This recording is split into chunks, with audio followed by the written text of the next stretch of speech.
बिस्मिल्लाहिर्रहमानिर्रहीम, अस्सलामुअलैकुम and a very good morning. Good morning public में आपको खुश आमदीद कहेंगे। मैं हूँ अरमला हसन। उम्मीद करते हैं जब बिल्कुल ठीक ठाक होंगे, मज़े में होंगे, आपकी सुबह अच्छी हुई होगी।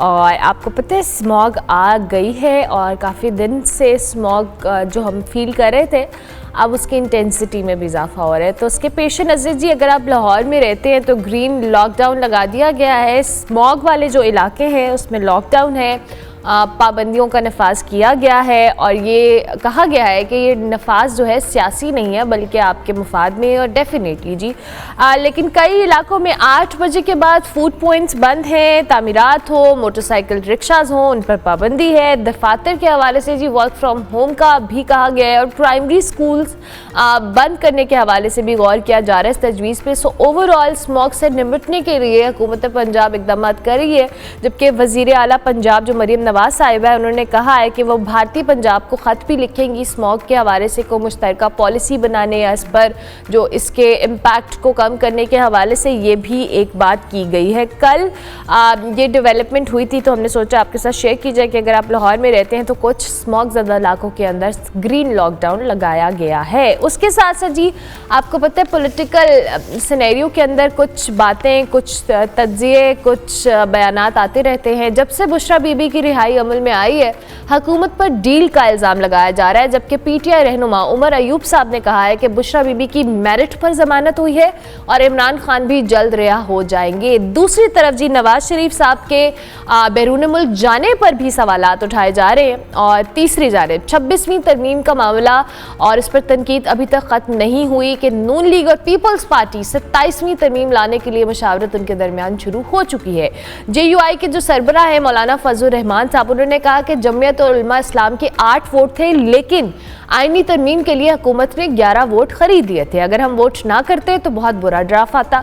जबकि शेख रशीद साहब बहुत दिनों बाद मंजर आम पर आए और उन्होंने कहा है कि हुकूमत 27वीं तरमीम के ख्वाब देखना छोड़ दे। 27वीं तरमीम के खिलाफ मौलाना फजल रहमान कॉल देंगे तो उनको लग पता जाएगा, ऐसा भी शेख रशीद साहब ने कहा है। मौलाना साहब ने जी 26वीं तरमीम का जनाजा निकाला है, ये तरमीम नून और शीन के गले पड़ जाएगी, ऐसा भी शेख रशीद ने कहा। उन्होंने कहा कि इन्हें कुछ नहीं मिलेगा, ये जो ख्वाब देख रहे हैं सब चकनाचूर होंगे।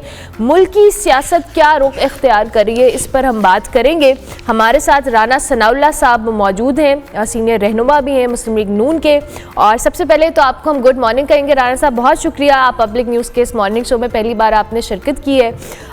ये जो बुशरा बीबी की रिहाई का मामला है इस पर हुकूमत पर डील देने का इल्ज़ाम लगाया जा रहा है। उनकी रिहाई के बाद लोग ये बातें कर रहे हैं कि ये जो रिहाई है ये डील का नतीजा है, क्या इस बात में कोई सदाकत है?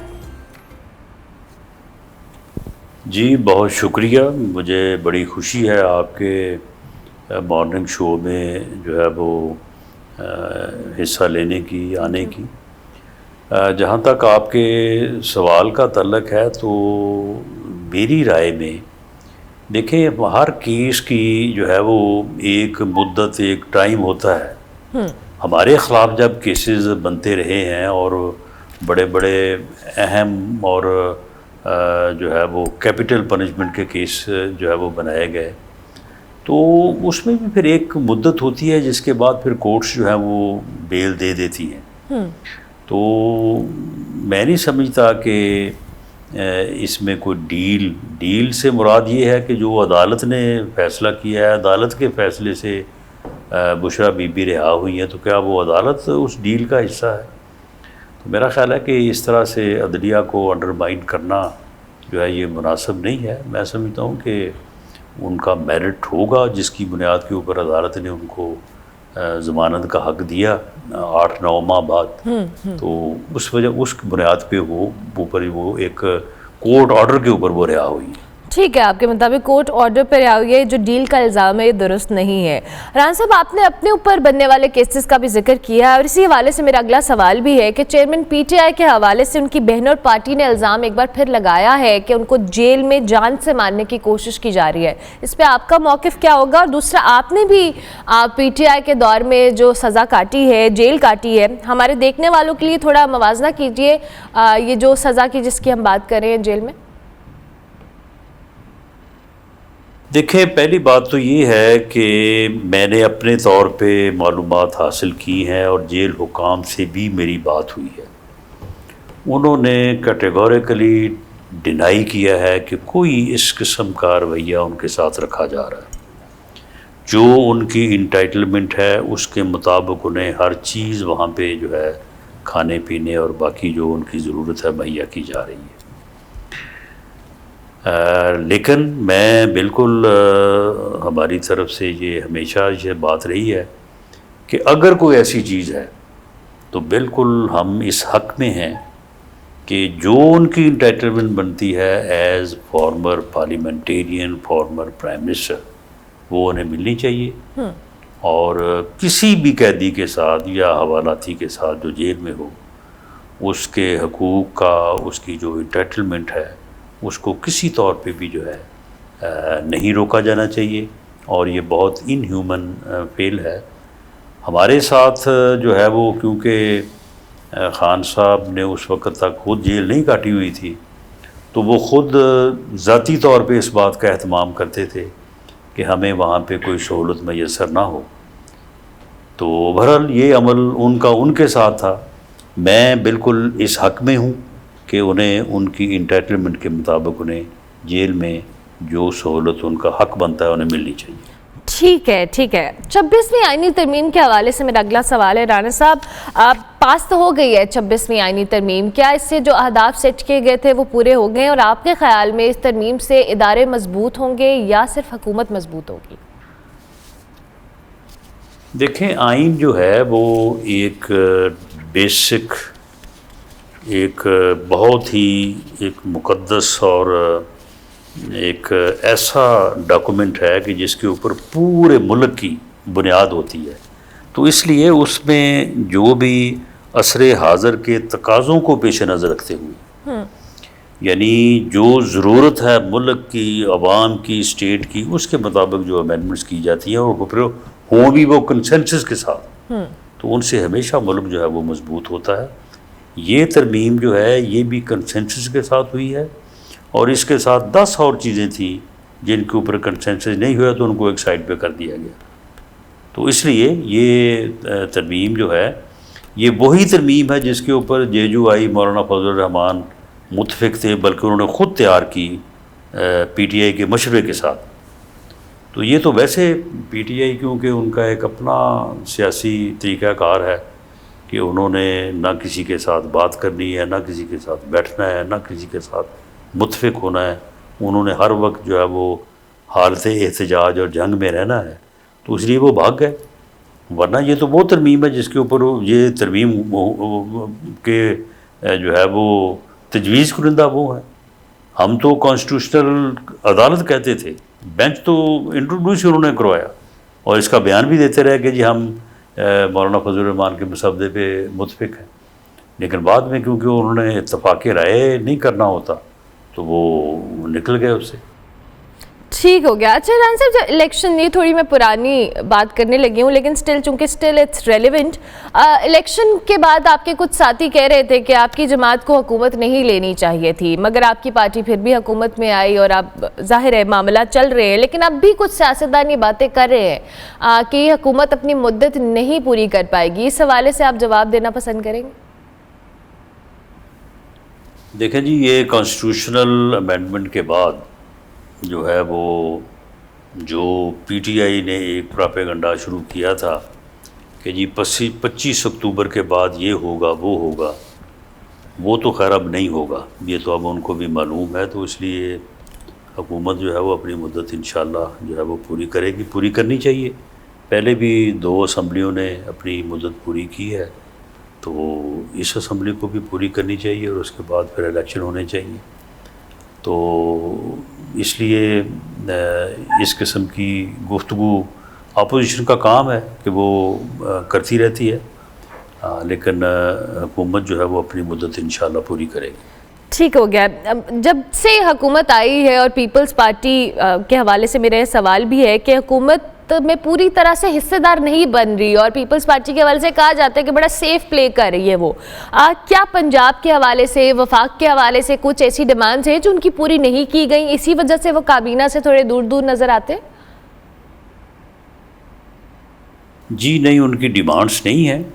उन्होंने जब ये दोनों पार्टियों के दरमियान तय हुआ था तो उस वक्त ही उन्होंने एक यानी जो अपना मुतालबा या हुकूमत के साथ रहने, साथ देने के लिए जो उनकी बेसिक जो है वो उनकी कंडीशंस थी या उनका मौक़िफ़ था, उसके मुताबिक जो ओहदे उन्होंने लेने चाहे, जो कि कॉन्स्टिट्यूशनल ऑफिस हैं सारे, तो वो उनको मिले हैं और उसी के ऊपर वो हुकूमत के साथ भरपूर जो है वो ताउन कर रहे हैं और इसी तरह से कर रहे हैं कि जिस तरह से वो हुकूमत का हिस्सा हों। और वैसे भी वो हर जगह पे मौजूद हैं मासवाए कैबिनेट के। ठीक है, हर जगह पे मौजूद है मासवाए कैबिनेट के। अच्छा राना साहब, इलेक्शन के हवाले से मेरा अगला सवाल वही है कि आप इलेक्शन हार गए थे और आपने इस बात को एडमिट भी किया था। अमूमन सियासतदान ऐसे नहीं करते और अपनी हार को तस्लीम करना इत्सेल्फ एक बड़ी दलेरी की बात है। या तो सियासतदान फिर दूसरे, जब कोई हारता है तो फिर वो दूसरी पार्टी के ऊपर या वैसे भी धांधली का इल्ज़ाम लगाता है, लेकिन दूसरी तरफ आपने ये भी कहा था कि आप कोई ओहदा नहीं लेंगे, लेकिन जब हुकूमत आई तो फिर आपने ओहदा भी लिया। इस हवाले से बताइएगा, ऐसा क्यों? देखें, इलेक्शन जब कंक्लूड हुआ तो जो रिज़ल्ट सामने आया उसमें ठीक है, छोटी मोटी शिकायत तो होती हैं, लेकिन आदमी को जो बात सही हो उसे तस्लीम करना चाहिए। तो मैंने बिल्कुल उस रिज़ल्ट को एक्सेप्ट किया और मैं समझता हूँ कि जो लोग मुंतखब हो के असम्बलियों में, उन्हें गवर्नमेंट का हिस्सा जो है वो होना चाहिए और ये मेरा मौक़िफ़ था और पार्टी के साथ मैंने बिल्कुल ये मौक़िफ़ रखा। लेकिन बिल आखिर जब इख्तलाफी राय हो, आपका एक मौक़िफ़ हो, दूसरों का कोई और मौक़िफ़ हो, उसके बाद फिर अल्टीमेटली फ़ैसला पार्टी लीडरशिप जो करती है, तो उस फैसले को मान के ही जो है वो आप पार्टी को मजबूत और कायम रख सकते हैं। तो ठीक है, फिर लीडरशिप ने जो फ़ैसला किया कि नहीं, आपकी यहाँ पे ज़रूरत है और आप इसमें जो है वो पार्टिसिपेट करें, तो उस फैसले को तस्लीम किया। ठीक हो गया। अभी मौजूदा सूरत हाल में अगर देखा जाए तो आवाम के लिए बड़ी मुश्किलात हैं राना साहब, मुश्किल फ़ैसले ले रही है हुकूमत, टैक्स बढ़ाया जा रहा है, ओवरऑल कुछ ऐसी सूरत हाल और चैलेंजेस मौजूद हैं अपनी जगह। हमारे तवसत से प्लीज़ ये भी बताइएगा, आपको क्या लगता है कब तक ये मुश्किलात या चैलेंजेस काफ़ी हद तक कम भी होंगे? और दूसरी जानिब जब हम अगले इलेक्शन की बात करते हैं तो आइंदा आने वाले इलेक्शंस के अंदर ये जो फ़ैसले इस वक्त हुकूमत ले रही है, ये आपका दर्द सर नहीं बनेंगे? और ख़ास तौर पे जो इस वक्त मौजूदा अपोजिशन जमातें हैं वो इस पे कोई पॉइंट स्कोर नहीं करेंगी आइंदा आने वाले इलेक्शंस में? देखें, ये फैसले बिल्कुल लोगों के लिए मुश्किलात का बायस पहले भी बने हैं, अब भी बनेंगे और इससे लोगों की नाराज़गी का भी एहतमाल है। लेकिन मामला ये है कि ये फ़ैसले जो हैं ये को हम अपने मुफाद में नहीं कर रहे, ये फ़ैसले मुल्क और कौम के मुफाद में। इन फ़ैसलों से मुल्क जो है वो आगे बढ़ेगा और बढ़ रहा है। ये 8 महीनों में हर किसी को नज़र आ रहा है कि पाकिस्तान जो है वो मुआशी तौर पे जो है वो अगर उठ के खड़ा नहीं हुआ तो बैठ तो ज़रूर गया है। अब उस पोजीशन में नहीं है जिस पोजीशन में पहले था, जिस पोजीशन में एक अच्छे भले चलते मुल्क को 2017-18 में आप देखें कि उस वक्त पेट्रोल की कीमत 65 रुपये लीटर थी, डॉलर जो है वो 108-9 रुपये का था, पाकिस्तान की इकॉनमी 24वें नंबर पे थी। अगले साल आप G20 जो है वो में शामिल होने वाले थे। उस वक्त बदकिस्मती इस मुल्क और कौम की के प्रोजेक्ट इमरान खान को लाया गया, इसे मुसल्लत किया गया कौम के ऊपर, जिसने 3.5 साल में इस मुल्क का बटा बिठा दिया। मुल्क को मुआशी तौर पे भी तबाह कर दिया, अखलाकी तौर पे भी तबाह कर दिया, लोगों को ओए तोए का कल्चर दिया, बच्चों को अपने बड़ों को गालियाँ देने का सबक दिया, सोशल मीडिया और मीडिया में जो है वो वल्गैरिटी और ओए तोए का कल्चर और गाली गलोच का कल्चर लेके आया। तो उसके बाद फिर आप क्या हासिल हुआ? 2022 में जब अदम एतमाद हुआ तो उस वक्त भी जो है वो मुल्क डिफ़ॉल्ट के करीब था। फिर जब अदम एतमाद हो गया, पहले पार्लियामेंट ठीक थी, उसके बाद फिर जो है वो पार्लियामेंट भी गलत, बाइकआउट, असम्बलियाँ तोड़ दो, हुकूमतें तोड़ दो, रोज़ शॉर्ट मार्च, लॉन्ग मार्च। यानी ये एक ऐसा फितना है कि जिसने मुल्क को पिछले 10 साल से एहतजाज और जो है वो मुश्किलात से दो चार किया हुआ है। तो मामला ये है कि ये सारा कुछ जो इक़दामात लिए गए हैं वो ठीक है, उससे मुश्किलात में आम आदमी की इजाफ़ा हुआ है, लेकिन इंशाअल्लाह ताला इन इक़दामात के नतीजे में जब मुल्क की इकॉनमी जो है वो बेहतर हो जाएगी तो इंशाअल्लाह ताला आम आदमी की मुश्किलात में कमी आएगी और लोगों को इस बात का एहसास जो है वो होगा कि ये इक़दामात हुए हैं तो मुल्क आगे बढ़ा है, वरना मुल्क तो डिफ़ॉल्ट की तरफ जा रहा था। तो हमें उम्मीद है कि हमारी इन कोशिशों को अवाम जो है वो वैल्यू करेंगे। अल्लाह करे ऐसा ही हो और अवाम की मुश्किलात कम हो। अच्छा साहब, मियाँ मोहम्मद नवाज़ शरीफ साहब बैरून मुल्क गए हैं और उनके जाने के हवाले से बड़े सवालात भी उठाए जा रहे हैं। क्या वाकई सेहत के मामलात हैं या वो सियासी मामलात से दूर हुए हैं, और उनकी वापसी कब तक मुतवक्किल है? जी, मियाँ नवाज शरीफ जो हैं वो अपने एक करीबी दोस्त की अहलिया मोहतरमा के अफसोस के लिए अमेरिका गए हैं और बाकी कुछ दोस्तों से वहाँ पे उन्होंने, वैसे भी उनकी मुलाकातें तय थी, वो वापस लंदन आ गए तो मिड नवंबर में इंशाअल्लाह ताला जो है वो वापस जो है वो पाकिस्तान आ जाएंगे। और ये इस किस्म की जो बात है कि जी वो सियासत में जो है वो हिस्सा नहीं ले रहे, उसकी मैं बात पहले भी कर चुका हूँ कि वो पूरी तरह से अपना रोल जो है वो सियासत में अदा कर भी रहे हैं और इंशाअल्लाह ताला आइंदा भी करेंगे। ठीक हो गया। मेरा आखिरी सवाल सूबा पंजाब की पहली खातून वज़ीर आला के हवाले से है, मरीम नवाज़ साहिबा के हवाले से। अब ये भी बताएं कि आपकी जमात और ख़ास तौर पे प्राइम मिनिस्टर शहबाज शरीफ साहब कितने सेटिस्फाइड हैं मरीम नवाज़ साहिबा की परफॉर्मेंस से? जी बिल्कुल, जमात भी और वज़ीर-ए-आज़म भी और पार्टी भी जो है वो मरीम नवाज़ ने आम आदमी को वो छोटे छोटे मसाइल जो आम आदमी की ज़िंदगी को अजीरन करते हैं, जो आम आदमी की जो है वो लाइफ को मुतासर करते हैं, उनके ऊपर उसने तवज्जो देनी शुरू की है। और बड़े प्रोजेक्ट्स भी जो है वो शुरू किए हैं। अभी कल ही उन्होंने किसान कार्ड जो 450 अरब रुपए का रिलीफ जो है वो मुल्क की ज़राअत को दिया है, तो उससे इंशाअल्लाह ताला किसान खुशहाल भी होगा और पाकिस्तान जो है वो ज़री पैदावार में जो है वो सरप्लस भी होगा। वो चीज़ें जो हम पहले नहीं एक्सपोर्ट कर सके वो इंशाअल्लाह उसमें भी जो है वो इजाफ़ा होगा। तो ये सारी कारकर्दगी जो है वो पूरी जमात बल्कि पंजाब के अवाम मुतमईन है और इंशाअल्लाह ताला ये तरक्की का सफ़र अगर इसी तरह जारी रहा तो इससे काफ़ी बेहतरी आएगी।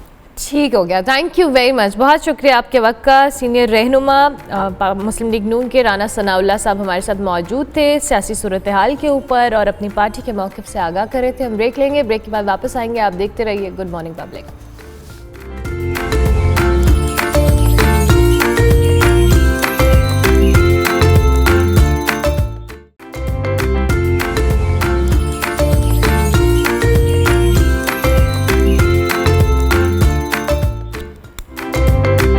Welcome back to good morning public. जी ब्रेक के बाद वापस आ गए हैं। अब जिस इम्पॉर्टेंट टॉपिक के हवाले से हम बात करें, वैसे मैं जब भी कोई हम ये शो के अंदर डिस्कशन कर रहे होते हैं, किसी चीज़ की किल्लत होती है, अदम दस्तयाबी होती है, मौसम बदल रहा होता है, हम खुश होने की बजाय किसी और चीज़ का अफसोस भी कर रहे होते हैं और उसके लिए मेंटली खुद को प्रिपेयर भी कर रहे होते हैं। अब मौसम बदल रहा है, पहले हमें स्मॉग की फ़िक्र है, अब स्मॉग जैसी गुजरेगी, सर्दियाँ आएंगी तो हमें गैस की फ़िक्र पड़ जाएगी कि गैस नहीं आएगी हमारे घरों में, और अगर आएगी भी तो उसके लिए स्पेसिफिक एक स्केड्यूल जारी कर दिया गया है, वो भी मैं आपको बताऊँगी। जी अभी शुरू नहीं हुआ ये मौसम, लेकिन साथ ही गैस लोड शेडिंग का सिलसिला अक्सर इलाकों में शुरू हो चुका है। शहर के गुंजान आबाद इलाकों की बात कीजिए तो कम प्रेशर और गैस की बंदिश की शिकायत मौसूल होना शुरू हो चुकी हैं। गैस की फराहमी के लिए जो शेड्यूल है वो जारी किया गया है, ये आप देख लें। 6 से 9 बजे तक सुबह जी अगर आपने नाश्ता करना है, ऑफिस जाना है तो आपको तब गैस अवेलेबल होगी। 12 से 2 आपको लंच टाइम के लिए अवेलेबल होगी और 6 to 9 में अगर आप खाना रात का बनाना चाहते हैं तो तो आप इस गैस का इस्तेमाल कर सकते हैं, अगर तो आपको मिल गई। और अगर आप इन औकात कार में खाना बनाना भूल गए या मसरूफ़ हुए तो फिर आप भूखे रहेंगे। ये मैं इसलिए कह रही हूँ कि घर में खाना नहीं बनेगा, बाहर से खाना आएगा। सो ये सारी सूरत हाल है जी गैस की लोड शेडिंग की। अच्छा, अब ये जो टाइम तो जारी कर दिया गया, अब इस टाइम के अंदर किस तरह से आपको गैस मिलेगी, ये भी एक बहुत बड़ा सवाल है। क्योंकि अक्सर जगहों पे, और हमने देखा है पिछले कुछ सालों से जब से गैस की शॉर्टेज का हमें फेस करनी पड़ी है जी, टाइम मुख्तस कर दिया जाता है और उस मुख्तस टाइम के अंदर भी जो गैस का प्रेशर है वो इतना कम होता है।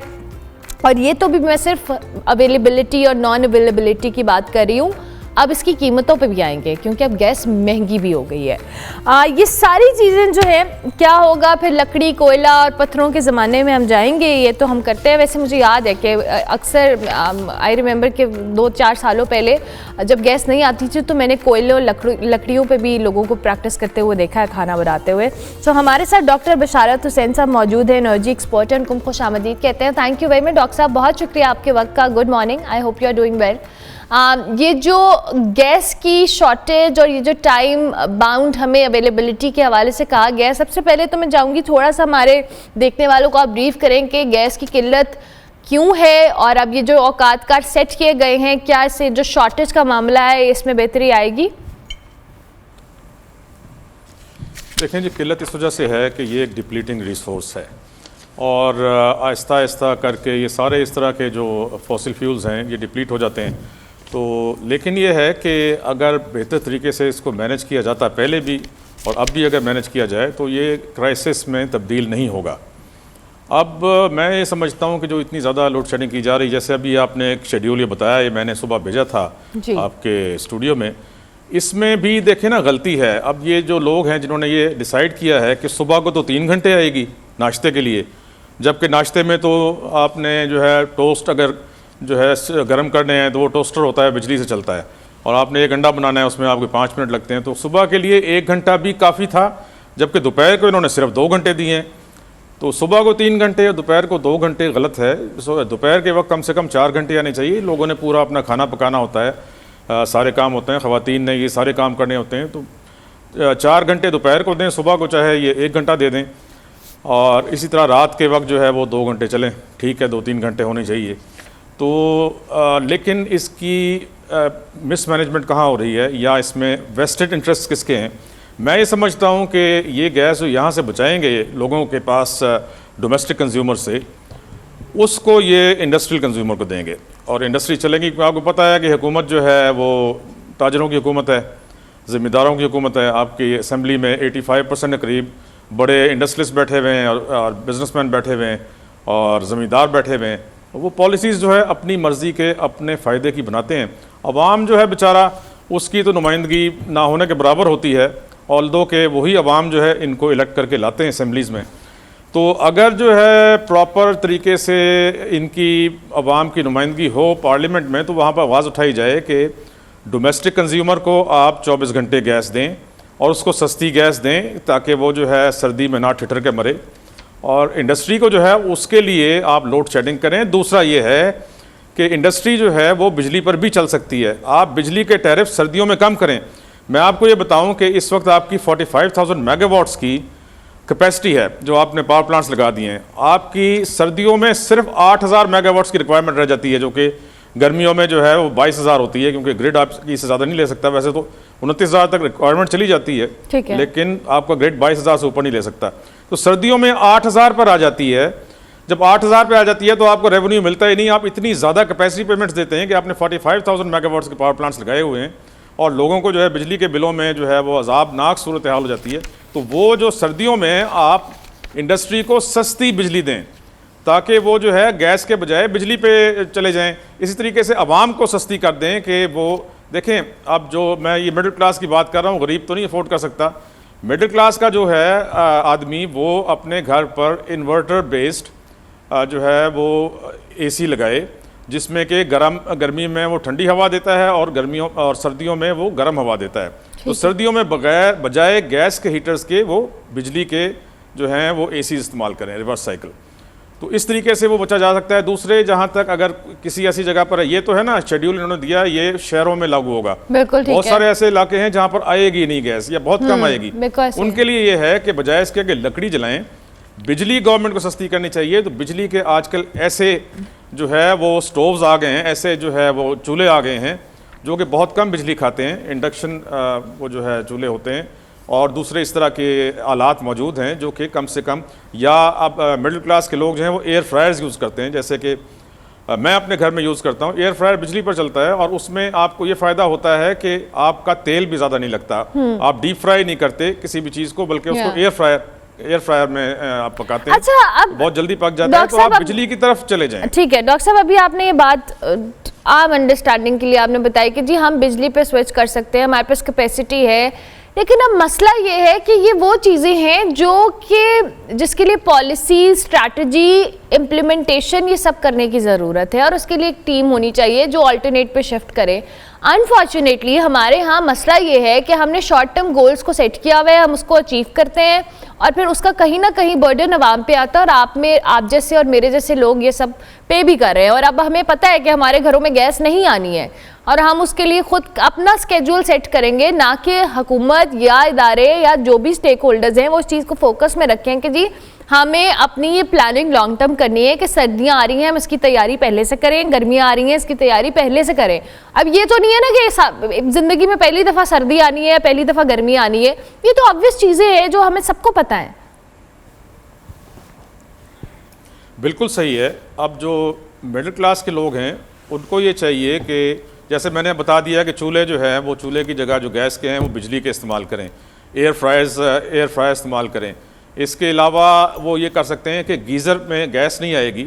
एक ये और बहुत ख़तरनाक बात है, मैं आवाम की ये जो है ना एक पब्लिक सर्विस अनाउंसमेंट के तौर पे उनको बता रहा हूँ कि देखें, गीज़र्स में और चूल्हा अगर जलता हुआ आपने छोड़ा हुआ है और गैस चली जाती है तो वो ऑन रह जाता है, और फिर दोबारा जब गैस आती है तो क्योंकि उसमें इस तरह का मैकेनिज़्म नहीं होता पाकिस्तान के चूल्हों में जो आम घरों में लगे होते हैं कि वो खुद ब खुद ऑफ हो जाए, तो वो गैस लीक करती रहती है, जो कि बहुत ज़्यादा एहतियात की ज़रूरत है कि आप जो है उसको हरगिज़ खुला ना छोड़ें। जैसे ही गैस बंद हो हुकूमत की तरफ से, आपने अपने चूल्हे बंद करने हैं, आपने अपने गीज़र्स बंद करने हैं।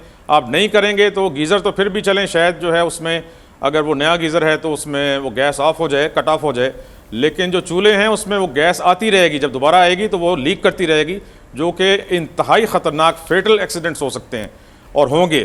तो ये इस पे बाकायदा एक अवामी एजुकेशन की ज़रूरत है थ्रू द मास मीडिया और सोशल मीडिया, कि लोगों को बताया जाए, उनको अवेयर किया जाए कि ये ज़िंदगियों के आपके ख़तरा होगा जब ये गैस बंद कर देंगे। अच्छा डॉक्टर साहब, मेरे पास जब दोबारा गैस आएगी तो वो लीक करेगी। मेरे पास टाइम कम है, मैं चाहूँगी इन द एंड ये जो गैस की प्राइसेस हैं इसमें भी अच्छा खासा इजाफा हुआ है। जो पहले 2-3 हज़ार बिल आया करता था, 5-6 हज़ार पे बात चली गई है। तो जो एक तो मिलना ना, वो तो एक कहानी है ही है, ऊपर से महंगी मिलना। बिल्कुल सही है, ये इतनी महंगी हो चुकी है और ज़्यादा होगी। 5,000 तो आपने बहुत थोड़ा बताया है। मेरे घर का बिल सर्दियों में सिर्फ जो है एक कुकिंग रेंज पे और जो है 2 गीज़र्स के ऊपर वो जो है 35,000 तक चला जाता है इस्लामाबाद में। तो गैस तो बहुत ज़्यादा महंगी की जा चुकी है और ज़्यादा महंगी की जाएगी। तो अब इसके अल्टरनेटिव्स हमें देखने होंगे। और जो है जैसे गीज़र्स हैं, गीज़र बहुत ज़्यादा गैस खाता है, बजाय इसके कि आप उसमें वो कोनिकल बैफल डालें, क्या क्या ये कहते हैं, आप इस तरह करें कि उसमें इंस्टेंट गीज़र्स लगवाएं बिजली से चलने वाले, जो कि सिर्फ उस वक्त ऑन होता है जिस वक्त आपने इस्तेमाल करना है। तो आप बहुत ज़्यादा बिजली भी बचाते हैं और फिर गैस आपकी बिल्कुल इस्तेमाल नहीं होती। दूसरी बात जो सबसे इंपॉर्टेंट बात है, ज़रा गौर से सुनिएगा, बायोमीथेन। देखें हर शहर में, हर गांव में, गांव से शुरू करते हैं, वहाँ पर गाय भैंसें होती हैं हर एक के पास, उनके डेरे पे कम से कम 4 भैंसें तो हर छोटे से छोटे जो है वो ज़िम्मेदार के पास होती हैं। तो जिनके पास ज़्यादा हैं वो तो बड़े आसानी से कर सकते हैं। 4 भैंसों वाला भी अपने घर में एक बायोगैस प्लांट लगा सकता है, जो कि उसको 3 वक्त पकाने के लिए गैस दे सकता है। और अगर उसके पास 8-10 भैंसें हैं तो उसको बिजली भी जो है जनरेटर के थ्रू उसी बायोगैस प्लांट से मिल सकती है। ठीक है। तो तमाम आपके जितना रूरल एरिया है उसकी गैस और बिजली की रिक्वायरमेंट सारी की सारी उसके जो जानवर हैं उनके डंग से वो पूरी हो सकती है। इसी तरह शहरों में, अब मैं मिसाल देता हूँ, जहाँ जहाँ डेयरी फार्म्स हैं उन डेयरी फार्म्स को कन्वर्ट किया जा सकता है कि वो गैस भी पैदा करें और बिजली भी पैदा करें। इसके अलावा जितने भी इंडस्ट्रियल यूनिट्स हैं, जैसे कि शुगर मिल्स हैं जिनके साथ डिस्टिलरीज हैं, ये मैंने खुद लगवाए हैं झंग में, कि जितने भी डिस्टिलरीज हैं जहाँ पर, उसमें से जो लिक्विड वेस्ट होता है उसको थ्रू एनारोबिक डाइजेस्टर्स आप कन्वर्ट करते हैं इनटू बायोमीथेन, और वो जो है गैस होती है जैसी आपकी चूल्हों में जलती है, उसको आप गैस के तौर पे भी इस्तेमाल कर ठीक सकते है। हैं, उसको आप बिजली भी उससे बना सकते हैं। यानी इसी तरीके प्लानिंग से और आपके शहर स्ट्रैटेजाइज का जो करने गंदा की पानी है, ज़रूरत sewage, है। सॉरी सर, मुझे इंटरप्ट करना पड़ा है, मुझे ब्रेक लेनी है, लेकिन थैंक यू वेरी मच, बहुत शुक्रिया आपके वक्त का, क्योंकि जाहिर है जो चीज़ें हैं इनको स्ट्रैटेजाइज करने की ज़रूरत है। लॉन्ग टर्म प्लानिंग या गोल्स को सेट करना पड़ेगा। फॉर द टाइमिंग हम कुछ ना कुछ सोल्यूशन निकालते हैं, लेकिन उसका नुकसान ये होता है कि अब जो स्केड्यूल जारी किया गया है उसके मुताबिक आपको गैस मिलेगी और कुछ इलाकों में आएगी नहीं। अगर जो लोग इस्तेमाल कर रहे हैं वो ऑलरेडी इतनी महंगी कर रहे हैं, तो ये मसाइल सर्दियों के साथ आप तैयार हैं जहनी तौर के ऊपर। हम ब्रेक लेते हैं जी, ब्रेक के बाद वापस आते हैं।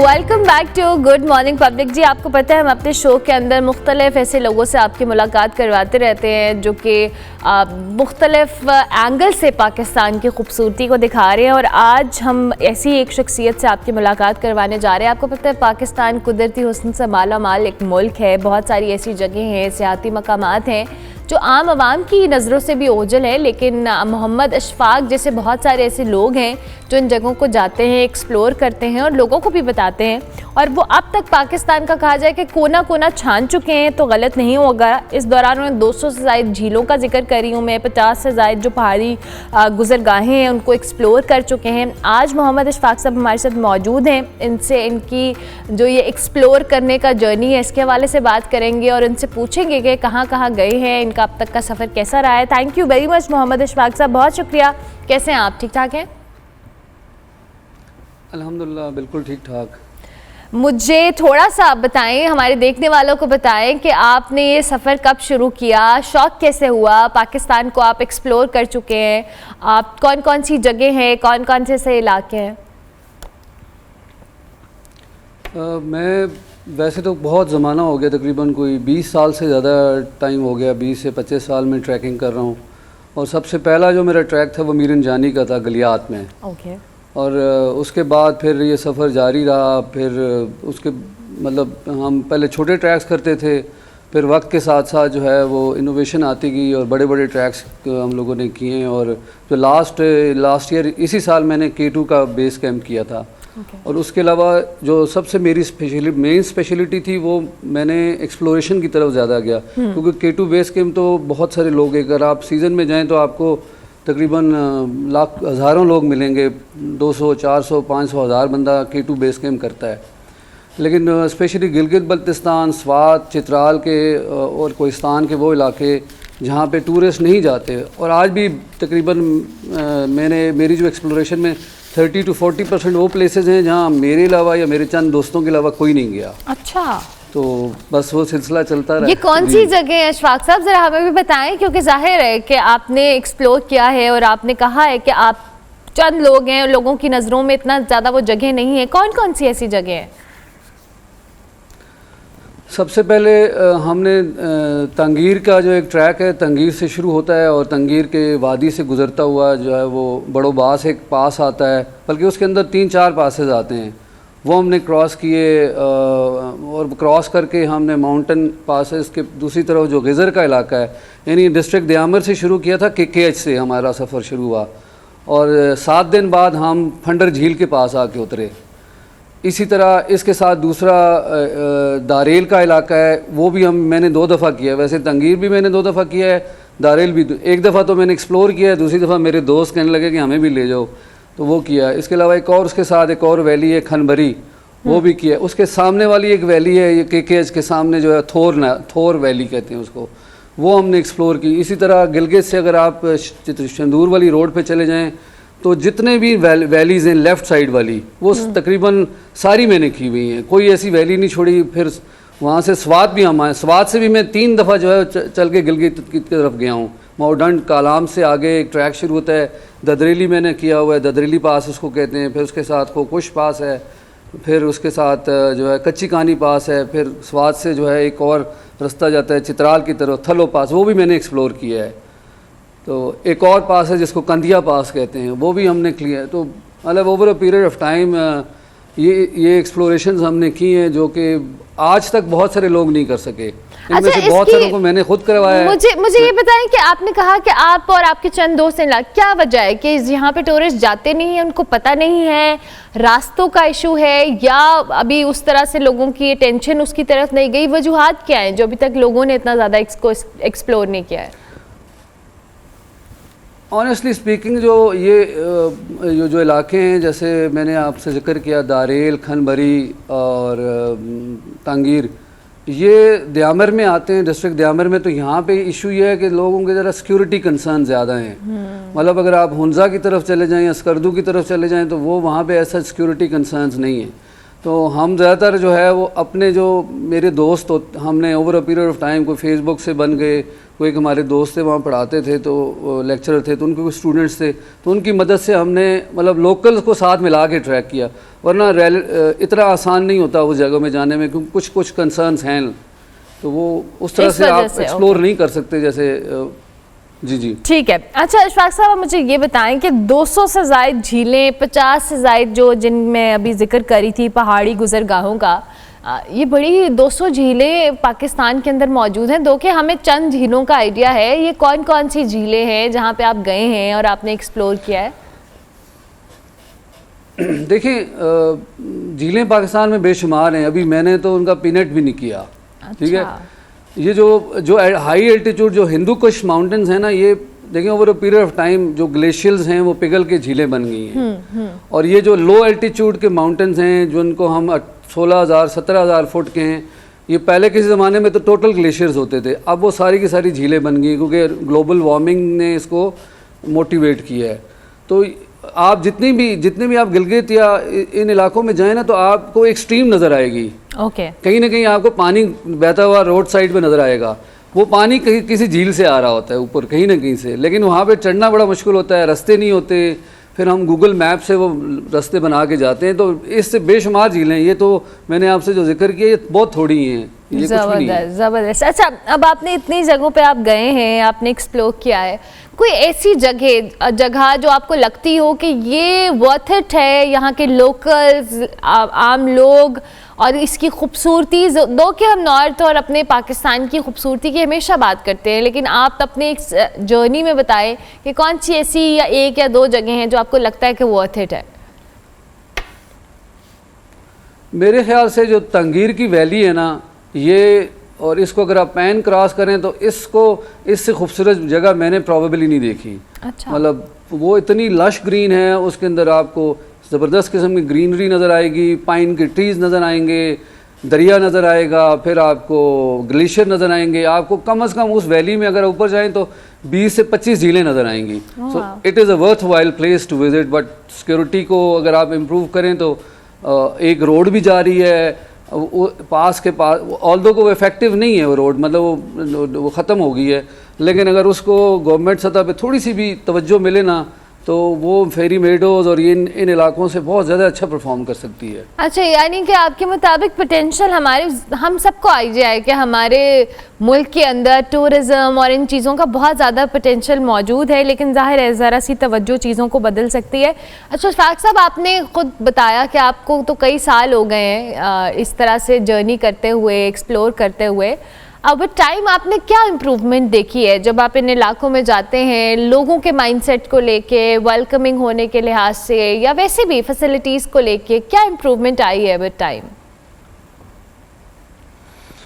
देखिए, वेलकमिंग तो मेरे ख्याल से जितने भी पहाड़ के लोग हैं वो बहुत आपको ओवरवेलमिंग रिस्पांस देते हैं। मुझे तो कम से कम उन एरियाज़ में जो बिल्कुल रिमोट है, जिनका मैंने जिक्र किया कि कुछ सिक्योरिटी कंसर्न है, लेकिन उनके लोग बहुत अच्छे हैं। आई डोंट नो वो सिक्योरिटी कंसर्न्स कैसे हैं, हमें यही बताया जाता है, लेकिन हमें तो कोई ऐसा वाक़या फ़ील नहीं हुआ।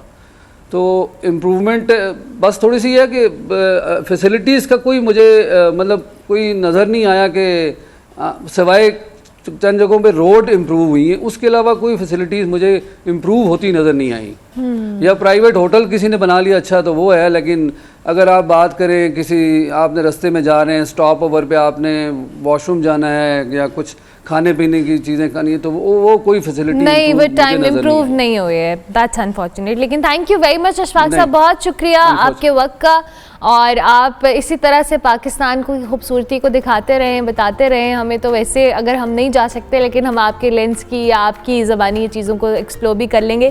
Thank you very much. Mohammad Ashfaq साहब हमारे साथ मौजूद थे जी, अपने मुख्तलिफ जो एक्सप्लोरेशंस हैं, जर्नीज़ हैं, उसके बारे से बता रहे थे। हम ब्रेक लेंगे, ब्रेक के बाद वापस आएंगे। आप देखते रहिए गुड मॉर्निंग पब्लिक।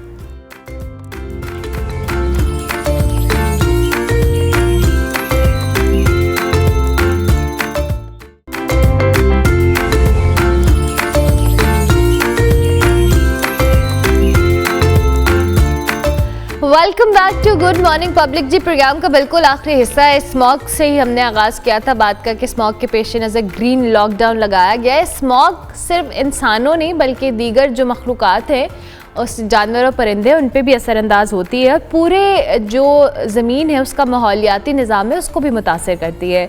ऑब्वियसली ये एक इकोसिस्टम है जिसमें हर क्रिएचर जो है एक बैलेंस मेंटेन करने में अपना रोल अदा कर रही है, और इसी तरह से अगर हम बात करें तो ये जानवरों और परिंदों पर भी असरअंदाज हो रही है। आप कैसे, अगर ये असरअंदाज होगी इन हैवानात के ऊपर, इन जानवरों और परिंदों के ऊपर, तो ये बैलेंस आउट होने का भी खदशा हो सकता है। इसी पे आज हम बात करेंगे कि ये जो स्मॉग है ये क्या है और जानवरों पे किस तरह से असरअंदाज होती है, इसे प्रिवेंट कैसे किया जा सकता है अगर आप अपने इर्द गिर्द देख भी रहे हैं। इसके लिए हमारे साथ प्रोफेसर डॉक्टर सैयद सलीम साहब मौजूद हैं, उनको खुश आमदीद कहते हैं। Thank you very much doctor साहब, बहुत शुक्रिया आपका। ये जो भी हम स्मॉग बार बार जिक्र कर रहे हैं, विद वेदर चेंजिंग, ये स्मॉग का फिनोमिना आ गया है, बट स्टिल हम सिर्फ इंसानों की बात कर रहे हैं कि ये हम पे असरअंदाज हो रहा है, हमें रेस्पिरेटरी इशूज़ हो रहे हैं या दीगर मामलात हो रहे हैं, जानवरों पे भी तो इसका असर है। जी बिस्मिल्लाहिर्रहमानिर्रहीम, बहुत शुक्रिया पब्लिक टीवी का कि इसमें इनवाइट किया। ये बहुत इंपॉर्टेंट टॉपिक है ये, और आजकल एक बहुत बड़ी एक मुसीबत पड़ी हुई है इसकी वजह से, तो ये अवेयरनेस बहुत ज़रूरी है। सबसे पहले स्मोक का छोटा सा मैं अब इसका इंट्रोडक्शन दे दूँ कि स्मोक होती क्या है। Basically it's a combination of smoke and fog. ये इसमें डिफरेंट केमिकल्स होते हैं जो ये हवा में मौजूद होते हैं। मिसाल के तौर पर इसमें सल्फर डाइऑक्साइड होती है, आपका ये कार्बन मोनोऑक्साइड होती है, और स्पेशली नाइट्रिक ऑक्साइड होती है, और ओजोन, और डिफरेंट जो हैवी पार्टिकल्स होते हैं जो बहुत डेंजरस होते हैं, मर्करी टाइप के, जो हमारे अगर ये बॉडी टिश्यूज़ को डैमेज करते हैं। तो ये जो हवा में मौजूद होते हैं, और ये दो किस्म के होते हैं, एक समर स्मॉग होती है, एक विंटर स्मॉग होती है। विंटर स्मॉग जो है ये आमतौर पे ये जो कोयले की जब बर्न से सल्फर डाइऑक्साइड की वजह से वो हवा में जब चलती है, तो ये आमतौर पे विंटर्स के सीज़न में होती है।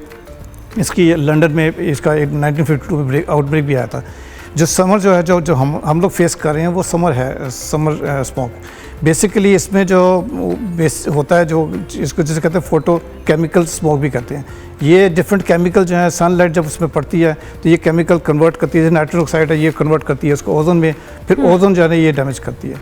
ठीक है, बाकी अच्छा, मेरा सवाल अब ये है कि जिससे हम इंसानों का जिक्र कर रहे हैं, जानवरों पे भी इसका कैसे असरअंदाज हो रही है, उनको क्या इश्यूज़ हो रहे हैं, इस हवाले से भी बताइएगा। जी बिल्कुल, जिस तरह इंसानों में तकरीबन सारी चीज़ें जो इंसानों में जो ऑर्गन्स इन्वॉल्व होते हैं, जानवरों में भी हमारे पास तो बहुत केसेस आ रहे हैं। स्पेशली सबसे ज़्यादा जो इफेक्ट होता है इसमें ये जो एपिथेलियल टिश्यूज़ होते हैं जो आपके नेजल कैविटी से जाते हैं थ्रूआउट लंग्स तक, ये सारे के सारे इस पर जो आपको मैंने बताया ओजोन लेयर है, केमिकल्स हैं, ये उसको इन्फ्लेमेशन कॉज करते हैं। और इसी तरह फिर ये डिफरेंट जो सिस्टम लाइक रेस्पिरेटरी सिस्टम, इस पर क्या होता है, अस्थमा, इसमें एम्फीसीमा, ये ब्रोंकाइटिस होती है। ये सारी चीज़ें जो ह्यूमन में होती हैं हमारे, स्पेशली मैं we talk about birds and animals, तो बर्ड्स में एयर सैक की इन्फ्लेमेशन होती है जिसकी वजह से open mouth breathing, shorting of breath होती है। तो ये रेस्पिरेटरी प्रॉब्लम बहुत ज़्यादा पाई जाती है। उसके बाद फिर आइज़ को भी इसको डैमेज करती है, जो रेडनेस ऑफ आइज़ होती है। उसके बाद इसमें जो नेक्स्ट है इसमें कार्डिक अरेस्ट भी हो सकता है। इसमें फिर आपके जो नर्व्स हैं वो डैमेज होती हैं, एनिमल जो है ना इन कोऑर्डिनेशन मूवमेंट करना शुरू करता है। तो डिफरेंट इस किस्म के सिस्टम में जो इन्वॉल्व होते हैं, इवन ये टिश्यू डैमेज भी कर देता है। जो टिश्यू डैमेज करते फिर ये जो बायो एक्यूमुलेशन जिसे कहते हैं, एक एनिमल जो बीमार होता है फिर दूसरा जानवर उसको खाता है, इस तरह कम्प्लीटली ये ना ये इसकी वो बढ़ती जाती है। तो ये एनिमल में ये सारे इफेक्ट आते हैं। ठीक है, अच्छा डॉक्टर साहब, जैसे भी बात भी करें, हमारा एक इकोसिस्टम है जिसमें हर एक चीज़ का अपना रोल है, चाहे वो पौधे हैं, जानवर हैं, परिंदे हैं, एवरीथिंग। इस इकोसिस्टम का बैलेंस मेंटेन रखने के लिए ज़ाहिर एक सिस्टम को हेल्दी होना भी बड़ा ज़रूरी है। अब ये स्मॉग का असरअंदाज जिस तरह से हो रही है इस इकोसिस्टम पे ऑलरेडी, क्या इसका वर्स्ट इम्पैक्ट हो सकता है? इसका सबसे पहले तो छोटी सी इसमें मैं बात बताऊँ कि जो इसकी एक ट्रीटमेंट में मिस कर गए थे, जो अगर जितने भी ऑर्गन्स इन्वॉल्व होते हैं इसमें, आप उसकी ट्रीटमेंट सिम्टोमेटिकली ट्रीटमेंट करें और स्पेशली ख़ुद ट्रीटमेंट ना करें। आप यहाँ पर ये शुरू करते हैं एंटीबायोटिक लोग देना शुरू खुद ही खाना शुरू करते हैं। एंटीबायोटिक की बहुत ज़्यादा नुकसान सबसे होता है कि रेजिस्टेंस आ जाती है, और ये हो गई हुई है। कई एंटीबायोटिक हमें काम ही नहीं करती क्योंकि इतना हम एंटीबायोटिक हैवीली घर में यूज़ करते हैं। तो ये सिंपली आप देखें इसको, सबसे जैसे ही कोई जानवर बीमार होता है तो आप फौरी तौर पे कंसल्ट करें डॉक्टर से, जो भी आपको नियरेस्ट है, और उसको सिम्टोमेटिकली इलाज कराएं। बाकी जो आपने बताया इकोसिस्टम, इसका डेफिनेटली इकोसिस्टम, अब देख मिसाल के तौर पे फिशेस को इसका इफेक्ट पड़ता है। फिर ये जो प्लांट्स पे इसका इफेक्ट पड़ता है। प्लांट्स के जो ये एनिमल प्लांट्स खाता है, वो प्लांट्स को इसको जो एनिमल वो भी बीमार हो जाते हैं। फिशेस में मसला है, फिशेस अब देखें बर्ड्स, कई डक्स हैं, बर्ड्स हैं, ये फ़िश खाती है। तो अगर वो फिशेस में प्रॉब्लम आएगी, इवन ये अगर कमी आ गई तो इकोसिस्टम बैलेंस हो जाएगा।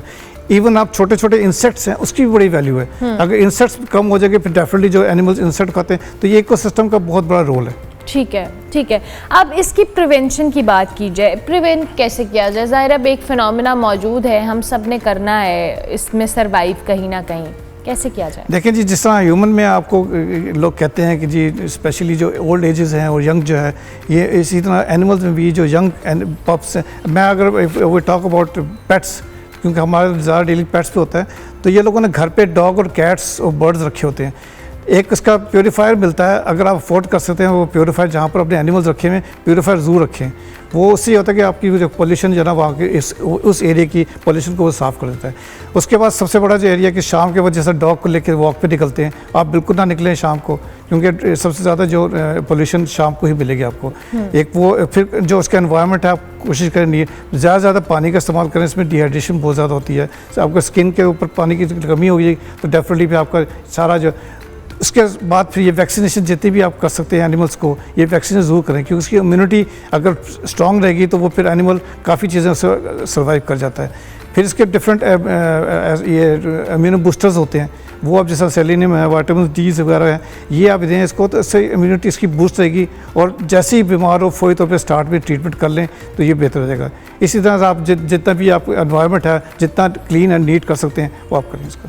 अच्छा डॉक्टर साहब, अभी ये वो बात है कि ठीक है, जिन्होंने पेट्स रखे हुए हैं, जिनको थोड़ी अवेयरनेस है, वो तो ये काम कर लेंगे, लेकिन बहुत सारे लोग, हमारे लिए स्टिल ये फिनोमेना अभी अंडरस्टैंडेबल नहीं है। हम इस चीज़ को अभी तक समझने की कोशिश कर रहे हैं, हम पॉलिसीज़ बना रहे हैं जी कि हम डिप्लोमेसी करेंगे, हम फलानी चीज़ करेंगे, लेकिन इसके साथ साथ ये वो चीज़ है जिसमें अवेयरनेस सबसे ज़्यादा इंपॉर्टेंट रोल प्ले करेगी। ये तो आप और मैं शायद बैठ के हम बात करें, लेकिन बहुत सारे लोगों को आइडिया नहीं है कि हम तो सिर्फ इंसानों को कह रहे हैं ना कि जिन पे असरअंदाज हो रहा है, जानवरों पे भी हो रहा है, और लोगों को इस बात की अवेयरनेस देना भी बड़ा ज़रूरी है। बिल्कुल, ये स्पेशली जिस तरह ये प्रोग्राम है सोशल मीडिया, ये बहुत बड़ा प्लेटफॉर्म है, और ये जो इस प्रोग्राम के तहत हमने जो बातें की है, इसमें अगर देखा अवेयरनेस, थोड़ी सी अवेयरनेस चली जाए तो आपने कम से कम एनिमल्स को तो सेव कर सकते हैं। जिस तरह आप ये अर्बन एरिया में और रूरल एरिया में फ़र्क है। अब जो पेस्टिसाइड इस्तेमाल कर रहे हैं आप रूरल एरिया में, तो एनिमल्स जो हमारे जितने भी लार्ज एनिमल्स हैं सारे, आप कोशिश करें उसको वहाँ से अवॉइड करें। और जो स्मॉल एरिया, जो हैवी पॉपुलेटेड एरिया, स्पेशली आपके ये व्हीकल से जितनी पॉल्यूशन आती हैं, और वहाँ जो हैवी पॉपुलेटेड एरिया, वहाँ पर एनिमल्स को वहाँ मूव ना करें, ऐसी जगह पे ना रखें। तो ये अवेयरनेस बहुत ज़रूरी है। ठीक है, awareness is very important. Then doctor साहब कुछ कहना चाहें आप हमारे देखने वालों को, एनी पब्लिक मैसेज? जी, मैं सब ये कहना चाहता हूँ कि ये जो स्मोक को लाइटली ना लें। स्मोक इज़ वेरी डेंजरस, और स्पेशली ह्यूमन तो खैर हमें तो बहुत ज़्यादा ज़रूरत है, और लेकिन क्योंकि मैं एज ए वेटनेरियन, मैं एनिमल्स के लिए बहुत ज़रूरी है कि एनिमल्स को बहुत अपने एहतियात रखें।